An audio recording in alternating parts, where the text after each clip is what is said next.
Hey everyone, good morning and welcome to today's webinar with Statsig in partnership with Bell Statistics. I'm Sid from the product marketing team, and I have with me two amazing speakers today.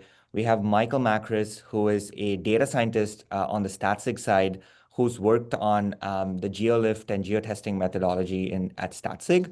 And Allon is the founder and CEO of Bell Statistics. I'll have them both come in just a moment and introduce themselves. But as folks trickle in, take a moment to just drop a message on the chat to let us know where you're joining us from. That's a great way for us to make sure everything is working. Um, we have, of course, Michael and me joining from Seattle, and then Alon is joining us from Tel Aviv. So it's great to have you all here this morning. We are really excited about this webinar because obviously we've done a lot of programming this year, and most of the time we focus on, like user level targeting and traditional A/B experimentation. Wow, I also see a lot of folks coming in from uh, Tel Aviv, Toronto, the Bay Area, Geneva, um, San Jose, New Delhi, London. That's really cool to see. I mean, I guess it has to be a pretty global audience for a geo-testing webinar. Um, but with that said and done, we have today some prepared questions for our speakers. They'll be covering what geotesting is all about, share some examples based on like their experiences and work they've done with clients. They'll also talk a bit more about the methodology itself. You'll hear about synthetic controls, and also like how Statsig has implemented this into our platform. And Michael will also like walk you through like the experiment design workflow in Statsig. Thanks again for joining us. We'll set aside 10 minutes at the end. So we probably have about 20 minutes or so of content and then maybe 10 minutes for Q&A. Um, so make sure you use the chat option to drop your questions throughout the webinar. We'll definitely set some time aside to answer them. With that said and done, Alon, do you want to give us a quick intro and then Michael, you can come in? Yeah, sure. Thank you, Sid. Hi, everyone. It's nice to be in Statsig webinar again, and this time as part of the OpenAI, right? So I don't know if you had any webinars after the acquisition, but it's the first one I'm having. So This is happy the to first. be. Yeah, this is. Is it the first one? Oh, I'm Oh, so I think I'm we did one earlier this month, but Okay, for me it's the first one. I'm feeling lucky and I'm really appreciate being with you guys. I'm a statistician, partnering with Statsig for a while, I guess 2 or 3 years or so. The founder of Bell Statistics, and we do services in the field of A/B testing, geo experiments, and MMM. Michael, you want to introduce yourself? Absolutely. Thanks, Sid. My name is Michael Makris. I am a data scientist at Statsig. I've been here about a year and a half now. Before this, I was at Uber for 8 years. And that's where I learned my chops as a data scientist, including geotesting. And we found it to be an incredibly useful tool when other things didn't work in a really dynamic marketplace. And I'm kind of excited to talk through today some of those use cases. I'll walk through maybe a couple examples, and we'll really get into why it's useful in otherwise hard to test situations. Sounds great. Okay, to get started, Michael, can you tell us what is geotesting and when should you use it? You've obviously worked on this methodology at Statsig. We released this earlier this year, and it's been already like we're seeing a lot of people show a lot of interest in adopting this. So can you just get things started with like telling us a bit about the methodology? Yeah, absolutely. I should start by saying that I know that there's some confusion or at least some ambiguity around geotesting. We've even seen with some customers some differences in how we refer to it. So I want to make sure we're all on the same page. Geotesting really can refer to any experimentation in which you're using geographies as your unit of randomization or analysis. You can run a geotest where you're splitting on postal codes. You can run an A/B test on geos. That can work. But in many cases, those kind of tests don't guarantee the assumptions of A/B testing. You either can't attribute metrics correctly, you can't guarantee randomization, you don't have control over interference. People might be able to go between geos and violate your assumptions of independence. And so for a lot of reasons, when we talk about geotesting, the most prominent method out there is going to be around using synthetic controls. And so that's what we're talking about today. It's geotesting using synthetic control methodologies. Yeah, that's helpful clarification, Michael. Allon, do you want to add something there on when folks should use geotesting? Yeah, sure. First of all, I think it was like spot on in terms of definition. Geotesting usually serves as an alternative in situation where A/B testing is not feasible. Like when it's rather you have technical limitations, you have some regulatory constraints, you have network effects or brand risks such as pricing changes. So many times people do pricing changes in the framework of A/B testing, but sometimes they prefer to do that in a geo level.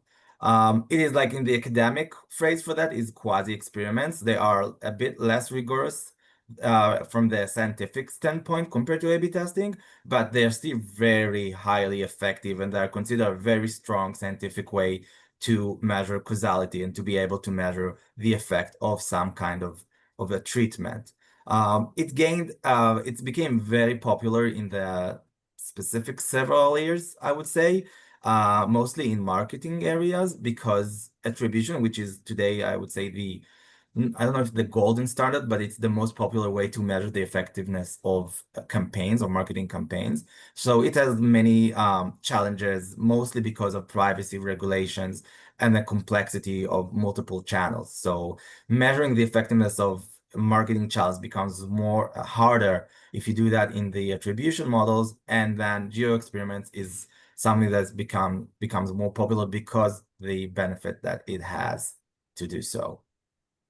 Yeah, I can totally relate to that as someone who works in marketing. I really like this meme that I don't know if folks follow Elena Verna on LinkedIn. Like she shared this, and I really like showing this because it really sums up like the life of anyone who's working in marketing and campaigns. But I'm curious, Alon, how does so I mean you obviously said this gives teams a way to like measure the effectiveness of their campaigns when like traditional like A/B tests may not be feasible. How does this actually fit in with like the broader marketing and experimentation strategy of a company? Yeah, so I think that, and this is my personal point of view, right? You can argue the opposite, but I think that like in general, geotests are more complex to design and to analyze, and they are less rigorous in terms of compared to A/B tests, which is really the golden standard for causality measurement. So for that reason, I would have a general rule to recommend using A/B test as a default, but if it's not possible, or if you don't have the assumption that are needed, then do a geo experiment.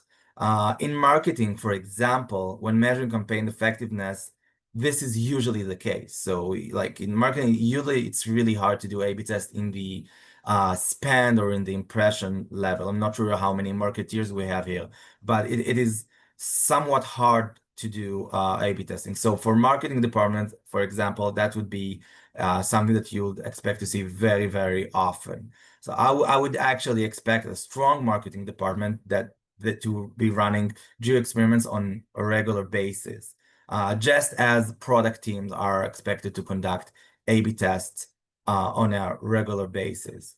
And I think, well, while geo experiments do stand for themselves and they have the value for themselves, they give you lots of insights and are able to measure effectiveness.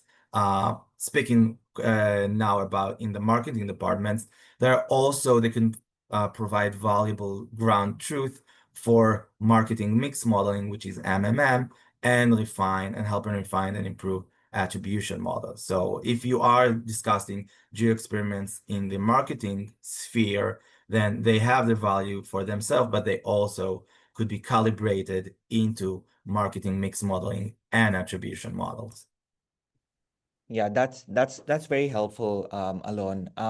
Can you also touch upon how this compares to like the classical A/B experiment that, product teams are typically used to? Yeah, sure. I would first of all, I would strict what I say about geo experiments to synthetic control, which is what we are discussing today when we are talking about geo experiments.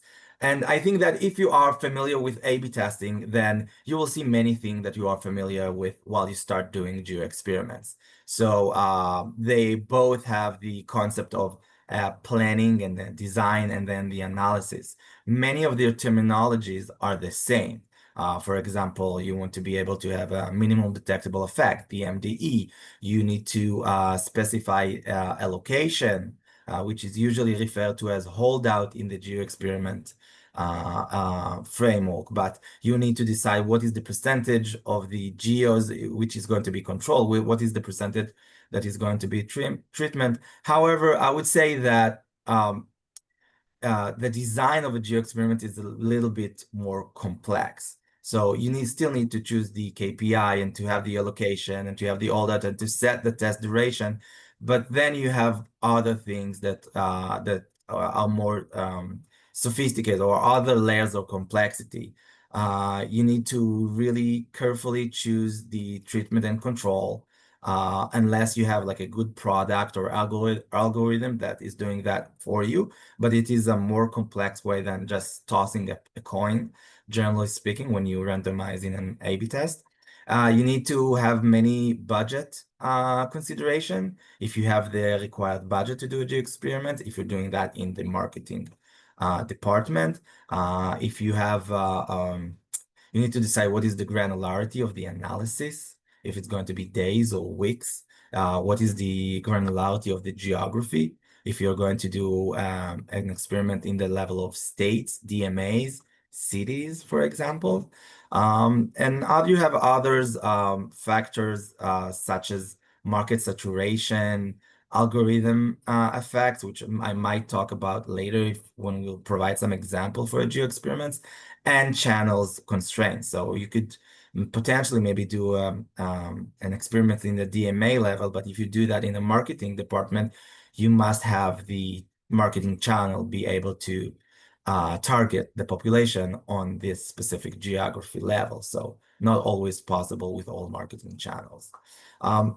Just briefly and shortly talking about the analysis phase, it is much more aligned with A/B testing. So you have the most important things to analyze. You have the graph, which is beautiful. I think the most beautiful graph in terms of analysis of causality is the geo experiments graphs.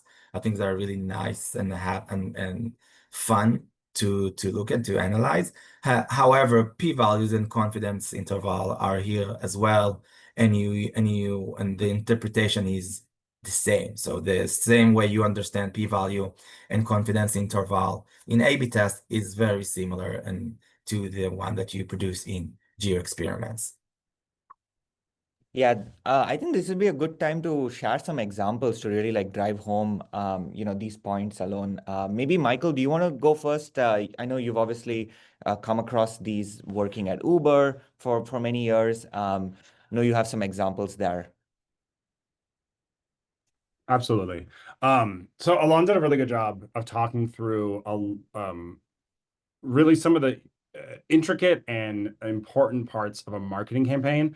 For anyone on the call, if you're not in marketing, if you're a product data scientist or you work in another sphere, I don't want you to think that that means that like geotesting isn't relevant to you. I'll give you some examples of where like completely different use cases for geotesting.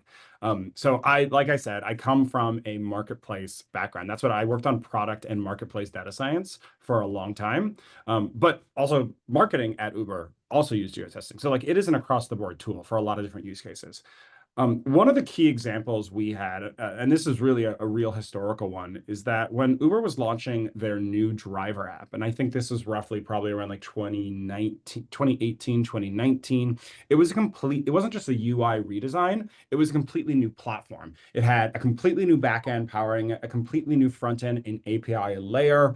The design and the entire like user flow for drivers, everything from logging in to how we displayed rides and prices, their earning strategies, as well as like log out and accounting, completely different. It was a top to bottom refresh. So first question, like how would you measure such a launch? Well, you could say, let's randomly show some amount of drivers, let's upgrade them. Well, in part, that's like, because it was a fundamentally new app that drivers had to like download, Uber didn't have control over the platform distribution. You're talking about like a Google Play Store or Apple Store. And so Uber couldn't randomize on that. There was no randomization strategy. And that's not like uncommon. There's plenty of places where either you're in a marketing use case where like you're working on a third-party platform that you don't have distribution control, and so you can't finely tune randomization, you can't set a salt, you can't call the Statsig SDK. You're beholden to some other third party that doesn't give you the knobs that you would need to do a well-tuned A/B experiment. The other sort of question is, okay, well, why don't we do something like in the marketplace world, there's oftentimes we do like switchbacks. Same problem. You don't have control. You're not able to like switch between treatment or control that user experience. But there's another good reason, which is that like this was such a fundamentally overhaul of the user experience that switching back and forth would have been a terrible user experience. The goal here was to say, hey, drivers, we built an entirely new platform that we think will fundamentally make your driving experience better and help you make more money. You can't then like take that back after 48 minutes or a day, common switchback windows. And so a switchback procedure, which was one of Uber's most successful and the marketplace company's most successful techniques, also out of the window. So what the most powerful technique left to us, and the right one for the situation, was one in which Uber could say, all right, what are the knobs that the app distribution channels allow us? Well, we can make the app available in certain geos and not in others. And so Uber was able to create a long-term synthetic control experiment in which some major cities in the United States got the new driver app for about 4 months, and all the remaining cities in the United States were used as our holdout cities. And through that process, they were able to construct one of these synthetic controls that was able to measure the difference. Okay, in the places where we launched, what was the incremental effect of launching this new app versus what we think would have happened had we not launched it? It was a major use case of geotesting, and one that basically an entire organization's 12 months of work depended on measuring the outcome. And so these things, these tests aren't just about like small or moderate marketing campaigns. They also can be used by entire orgs and teams on really major initiatives. Getting it right is super important, and we'll kind of talk about that in a little bit. Wow, that's super impactful. I mean, I think I also appreciate how it's not just, just measuring true incrementality but it's also able to inform like your subsequent like strategy of like, like in terms of the impact it can have on, the business and decision making. Allon, do you want to add any examples there? I really liked what Michael had like on, from the Uber example, but anything on the, more classical like marketing or brand campaign side?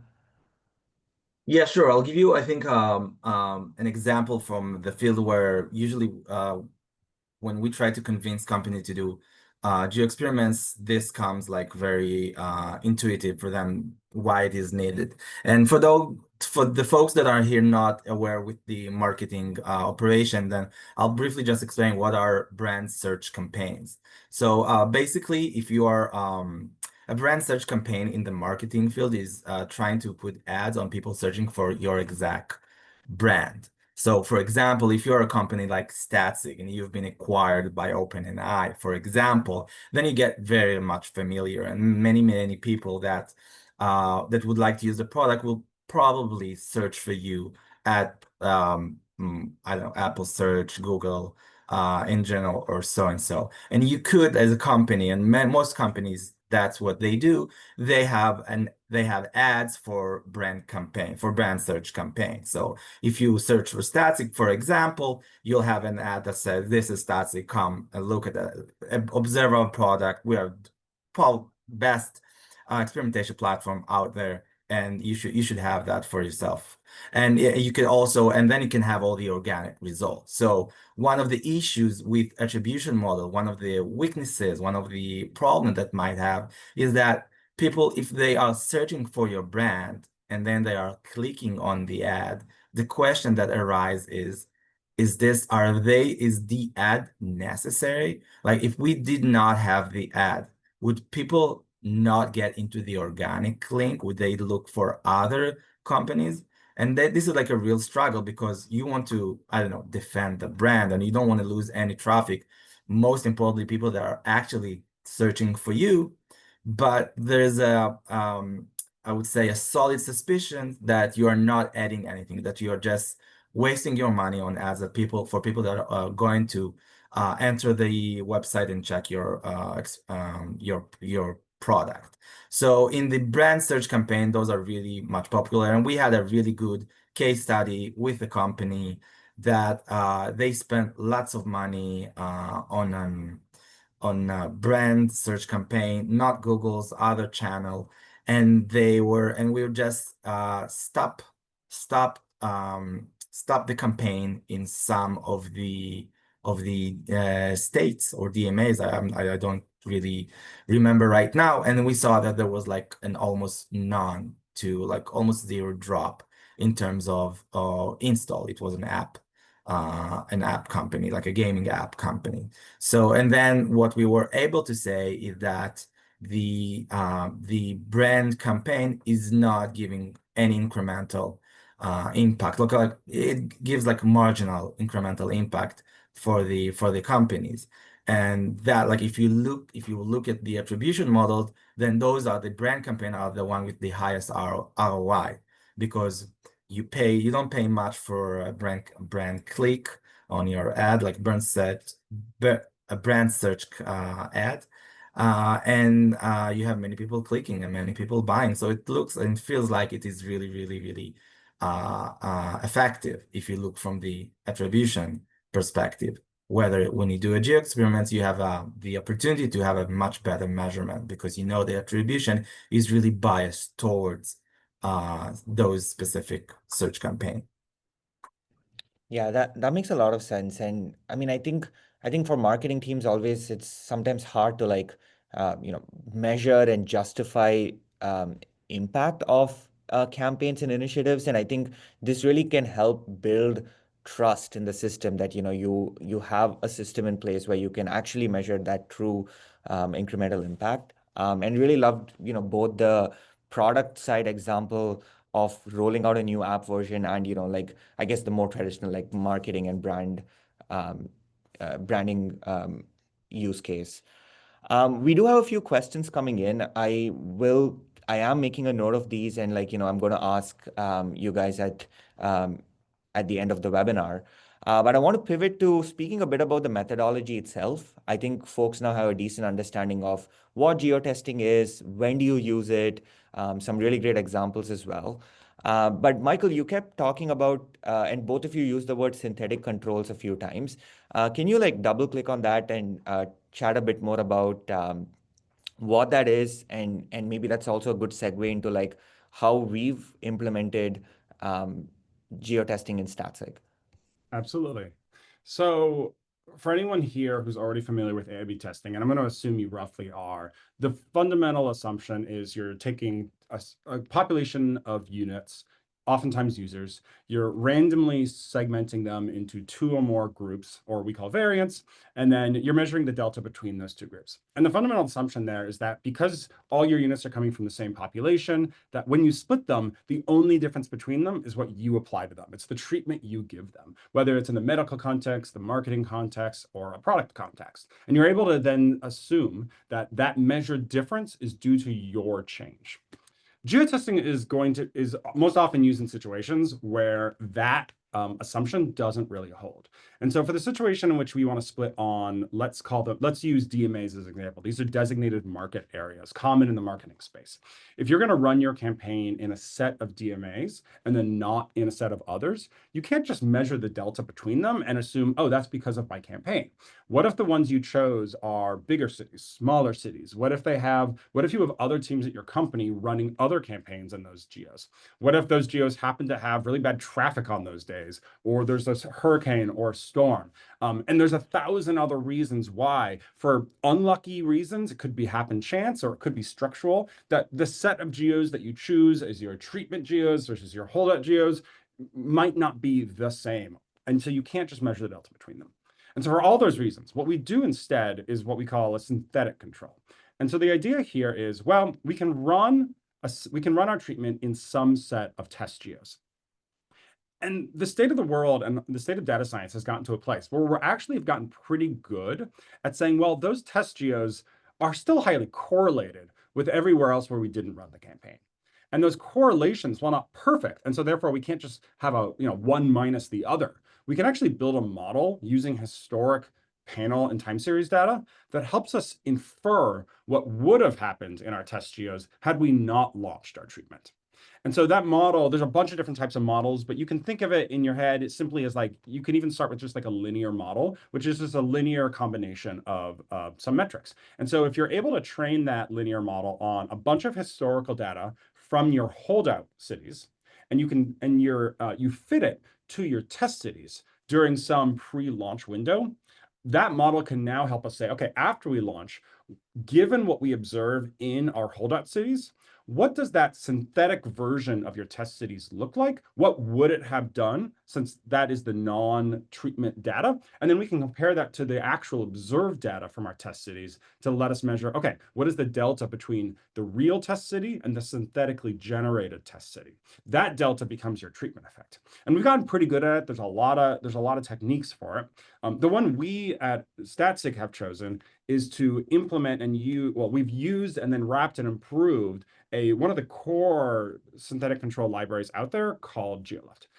Just for anyone who hasn't heard of it, GeoLift is a package put up by Meta a couple years ago. It's pretty much it's a modern, well-respected package. It was made by some of the best experts in the industry for synthetic controls at Meta. Some of its real improvements are around how it uses a combination of both correlated data in the primary metrics, as well as confounding metric data that you can use as covariates. It uses a combination of augmented synthetic control methods, as well as generalized synthetic control inference. And all these things together made it a really strong choice for us for the core package that's powering our solution. That's awesome. Thanks for providing some clarity there, Michael. And we will have Michael in just a few minutes just give everyone a walkthrough of what the design workflow for a geo experiment looks like in Statsig. But before we go to that, Allon, I wanted to ask, since you've worked with a lot of clients in helping them do geotests, like recommend geotesting, implement it. Curious, what's the learning curve been like? And maybe compared to more traditional A/B testing, like what is the effort to get your first experiment up and running? Yeah, sure. So I think that if you're already familiar with experimentation in general and A/B testing in specific, then you have your learning curve is much shorter. It's much easier because you have the sense of design analysis, p-value, confidence interval, choosing the KPIs, and so and so. Well, actually, in a surprising way, usually the collecting the data in geo experiments is usually the easy part, because you want only the data to be aggregated in a geo level on some kind of a date level or week level. So many times it's really hard to aggregate and to collect the data for A/B testing because it's on a user level or an account level. And in geo experiment, this is I would say the easier part, which makes it much easier to start with. I would say the critical step in terms of collecting data is you want to ensure that the KPI that you want to measure, it could be measured by a geographic level. Usually it's possible, but sometimes it's not that easy. I can give you, for example, a company that a client that we work with, and they were providing ski deal to do like ski in the mountains when it's in the winter. And they didn't have the geography data of people that book the ski, but they knew which airport they're going to use. So having an airport is some kind of a geo, I would say, not a hint, but tells you probably where someone lives, but not exactly. But usually you can use the IP, or usually companies, they have the KPI in a geo level. The real challenge when it comes to geo experiments, it is in the design and in the lesser extent, the analysis. Usually, I would say that from our experience, running, I would say, up to 4 geo experiments is essential to achieve full independence. If you have a tool, then might be less. But it is still, I think, important to understand, like to understand the data and what are the limitations that you have in the company that you work with. That I would say for that would be for like in general what I would recommend. And I think that doing like basically 4G experience is enough to get like a really good grasp, and that is like, it might be even less if you have the experience with and familiarity with A/B testing in general. That makes a lot of sense, Allon. Thank you both for like sharing a lot of great insights and also real examples that really drive home these concepts. We've seen a lot of questions come in on actually being able to see what this looks like in Statsig. Michael, I think this is a good moment for you to maybe share your screen quickly, walk through what this looks like in Statsig, and then we can take a few questions from the audience. Yeah, absolutely. And I have been reviewing them as well. So I'll try to address some of these and kind of walk through the key critical steps in a GeoTest walkthrough. This is what it looks like on Statsig. Not every platform is going to look like this, but I think a lot of the key steps are going to be here. You'll find that like it feels somewhat familiar, like Alana said, around setting up and running an experiment. Let me get my screen up and running.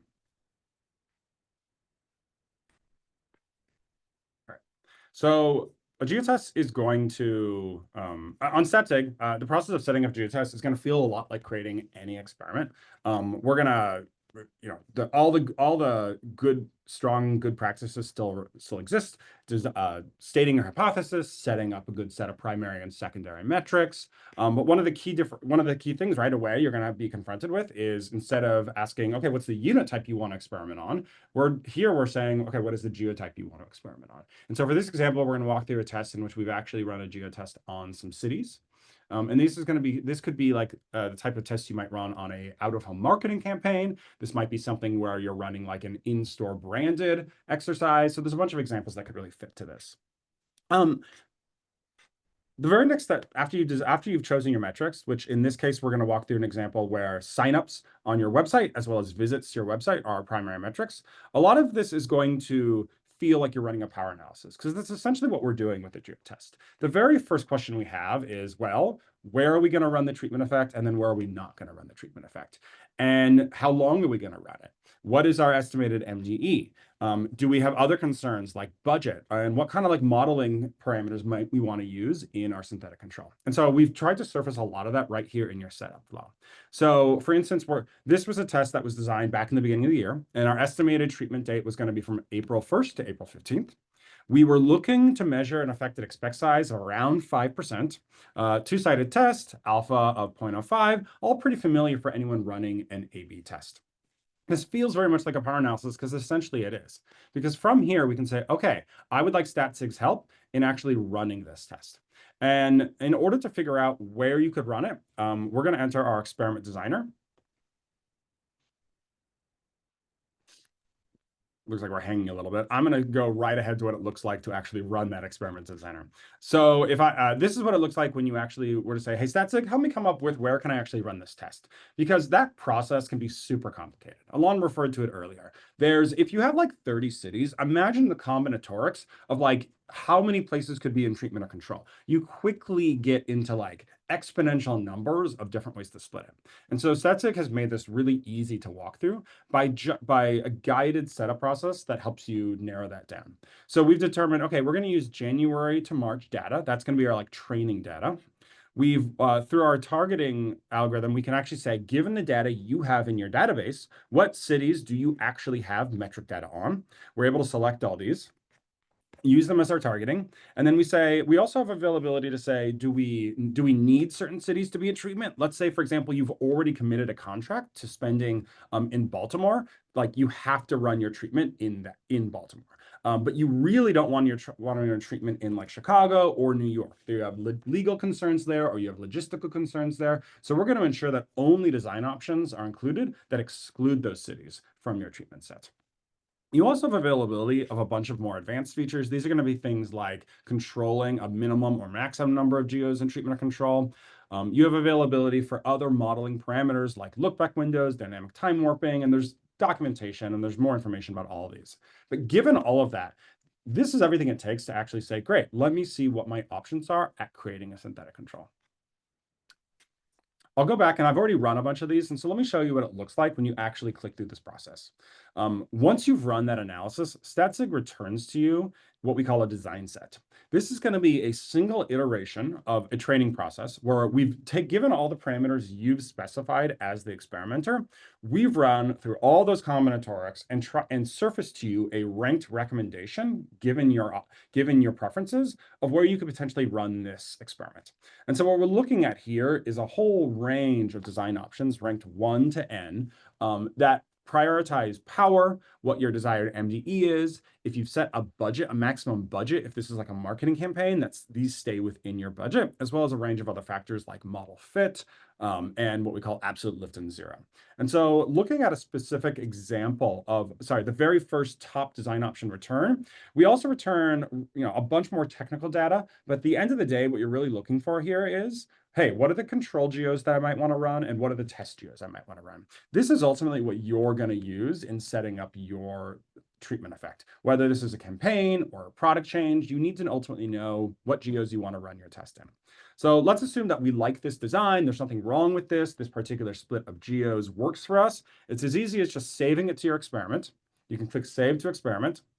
And then Statsig will now remember that that's the geo-split that you want to use in your analysis. So this has been saved to the experiment, and we can move right along to the analysis. I've actually pre-run an analysis here, so this doesn't have actually the exact set of geos that we just looked at. But it's as easy as coming to the analysis once you've actually run your campaign. Maybe you went to Facebook, or you went to Meta or Google, you took that set of geos, you implemented and ran the campaign for 2 weeks. You collected your data in your company's warehouse, and now you come back to Statsig and say, I'm ready to actually run my analysis. It's as easy as, because you've already defined in Statsig your metrics and your metric sources, this is all running in your warehouse. It's easy as clicking Rerun Analysis. This takes roughly 2 to 3 minutes right now, and then Statsig's going to return to you all the inference results that will help you determine whether or not your campaign or your product change was ultimately successful. And so what we're looking at right here is a set of graphs and charts that detail, for those primary and secondary metrics you set up, how did your metrics, what was the delta between that test group and that synthetically generated test group? We've done the process of training and implementing that model. All that's in the background, and all you need to worry about here now is saying, was there a delta? Did I measure anything? And so you have both time series views as well as cumulative results views on, for instance, we can walk through our primary signups metric. We measured a relative delta overall of it actually went down in these cities of about 4%. Our absolute delta, this would be like the absolute number of signups, went down by 308 signups. Cumulatively over the 2-week experiment, it went down by about 14,000 signups. And that's pretty stat sig with a p-value of 0.02. We also provide some more information about the underlying model, as well as you can download the coefficients if you want to do more advanced analysis. So there's a lot here, but at the end of the day, running and analyzing a synthetic control should feel like a relatively familiar process, but there are some key terms and setup that are a little bit unique. That was a great demo, Michael. Really, really clear. And I think already see a lot of questions coming in from our audience. I've just dropped a note on the chat, pointing folks to our Slack community. If anyone wants to, engage directly with Michael, great resource for you all to get your questions answered offline. And if you're a customer, of course, of Statsig and already using Statsig, just drop a note on your Slack channel if you're interested in testing this out, implementing geotesting in Statsig. I want to spend a few minutes before we wrap up just answering some questions, since we have a lot of questions coming in. Allon, just wanted to make sure, was there anything else you wanted to add before I jump into the questions? No, I think it's perfectly. Yeah, we can go into the questions. Okay, great. So I see one question from Anuj, who asks, and this is for you, Allon, from a marketing standpoint, can you talk about for testing content, specifically like, your hero sentences on your web pages. Anuj says that different demographics understand hero sentences on websites in very different ways. Is that going to be a case for geotesting? Well, I'm not sure. Usually content is complicated, um, um, because well, I think that the person who asked the question tried to understand if people react different, like in that the geography, they wanted to understand if in different geography people react different.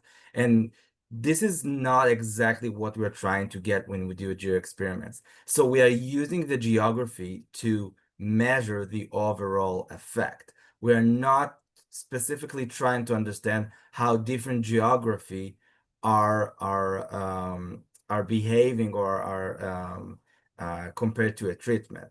So we're trying to decide we were not interested in the geography or how people in different geography react. We are using the geography to understand the overall of the population, how the overall population will affect. So while you can still do content and to experiment that, but it will be with a different motivation. Yeah, that makes sense. Thanks for providing some clarity there, Alon. Next question is from Daniel, who asks, and Michael, I don't know if you want to take this, but we can. I'll just read out the question first. How do you approach geotesting in the US when running parallel tests across channels? For example, testing Meta at the state level while testing Google at the DMA level. The challenge that Daniel's running into is that one test requires a large number of DMAs, which leaves too few states available for the state level tests. Have you encountered this, Michael? I have in a different context in like the product world, in which again, from my time at Uber, we still were really like we still had to splice up the world in a way that I think Daniel's talking through. Alon could probably talk more specifically to like the channel influences, but my high level feedback there is that in general, if for some infrastructural reason, like you need to test at like the state level on one platform, but like the DMA level on another, almost certainly those are going to end up needing to be like two different tests, and you're not going to want to like try to combine them. You're not going to want to like measure how states perform using your like covariates like coming from DMAs and vice versa. That said, it does leave you with the challenge of like, well, then do you have to like parcel up your data, and do you have like minimal amounts of data left? And the answer is probably going to be yes. So while it might not be the most fun answer to hear, the best way forward for you might be to either like sequence your experiments differently or consider different experimental unit sizes. I'll leave sort of, Alon, do you have any other like advice there?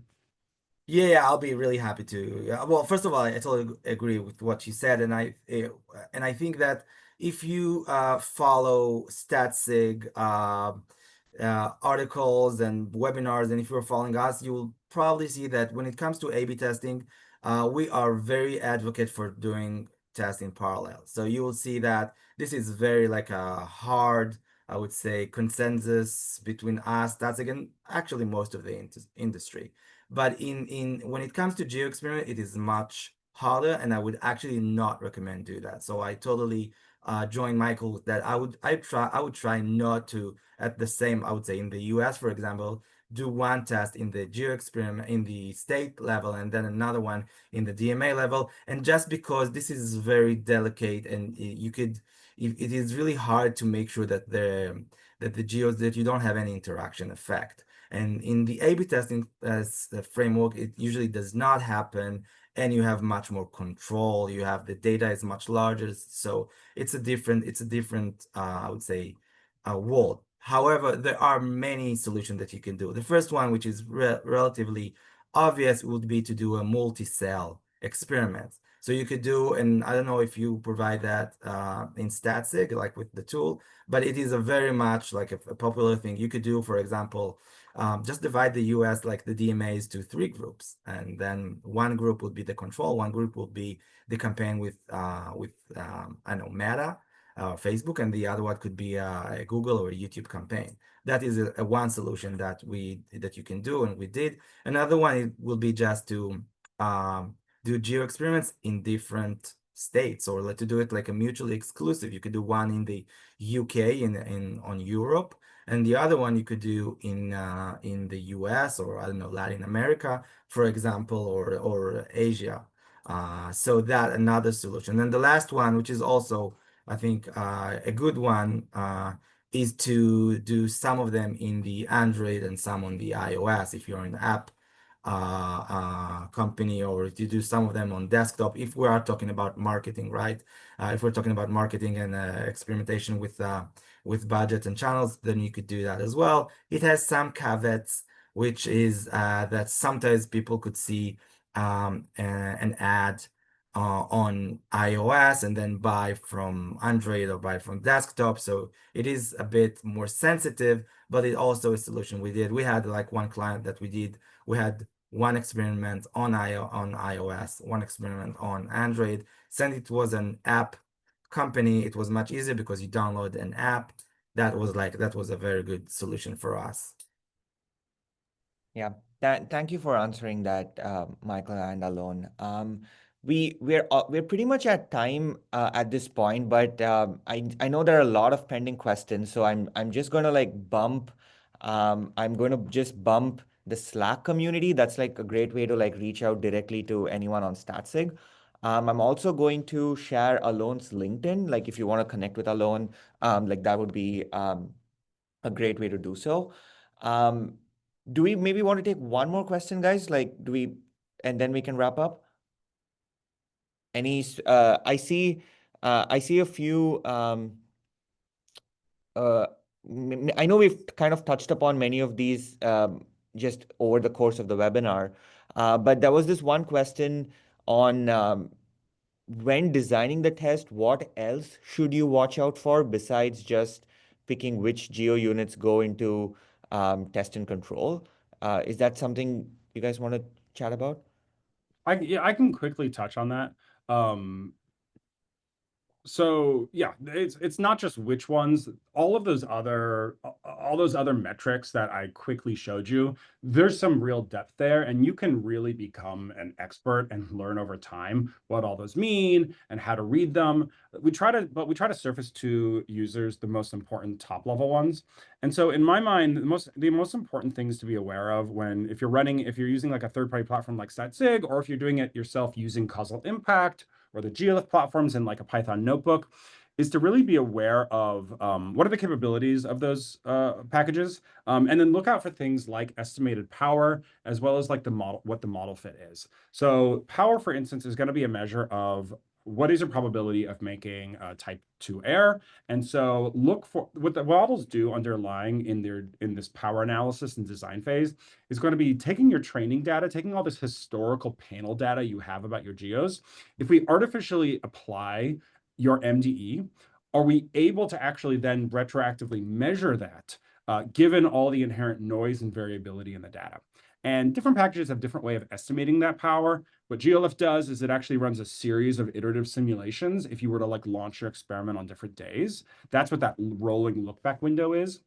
And that's going to help you estimate what is the likelihood that you're actually even going to be able to measure what you're looking for if it perfectly exists. Like if you're looking for a 5% improvement, if that's what you're hoping to measure, and it exactly was implemented artificially in the world, are you even going to see it? Or is the variance in the underlying data just so large that you're never going to be able to measure it, even if you randomly were to launch on any of a number of days? So looking at that power parameter is going to be highly significant in figuring out, is this a feasible test? Or am I actually are the particulars of the options I'm looking for just unrealistic? We've seen that with customers who have like far too low budgets, and so they are not able to include any of the most like significant cities, or customers that are looking for MDEs of like 0.01%. With geotesting, with marketing campaigns in particular, you're almost certainly not going to be able to measure things that you're used to measuring for like an A/B test on a product test. You're not going to be able to measure MDEs most likely of like 0.5% or 1%.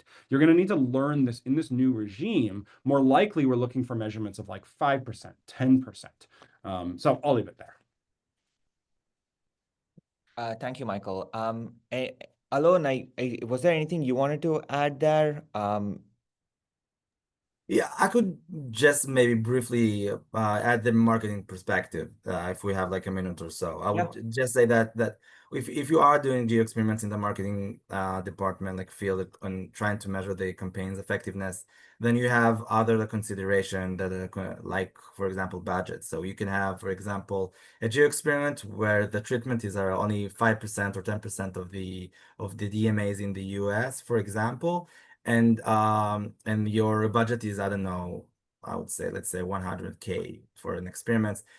Maybe it doesn't make it doesn't make sense in terms of saturation. So it's not something that you'll be able to spend if you open the experiment to all the US, and maybe it will not be efficient because you're spending lots of budget in a very small geography. This is one consideration. The other is just if the channels that you're trying to measure, if it's how well it behaves when you change the geography of the campaign.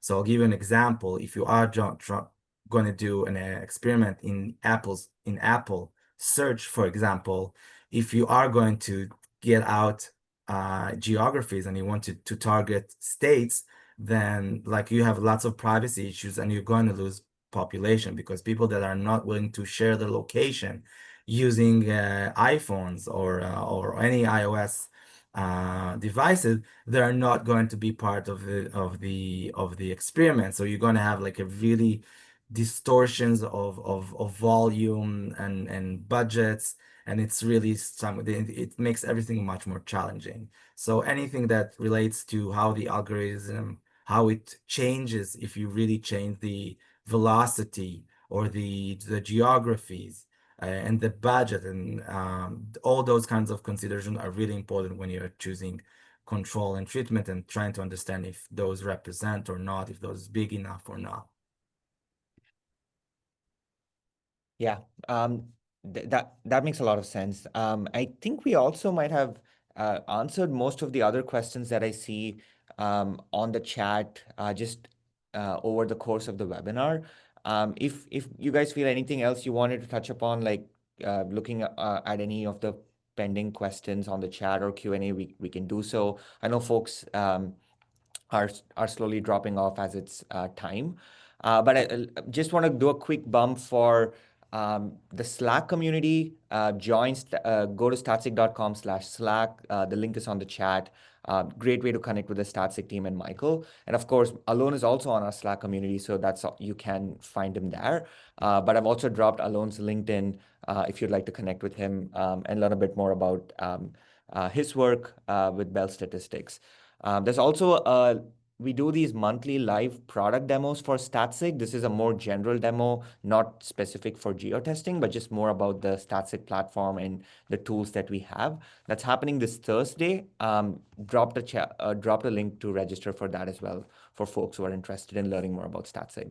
But yeah, with that said and done, thank you so much, Allon and Michael. Wow, this one was like packed with information. It was, I think, 50 minutes straight of like really great material. I really appreciate you, Allon, taking time also during the holiday season in Israel for joining us, and Michael for leading the demo, and for I'm sure you're going to get a lot of questions offline from folks as well. Thank you so much, guys. Always a pleasure.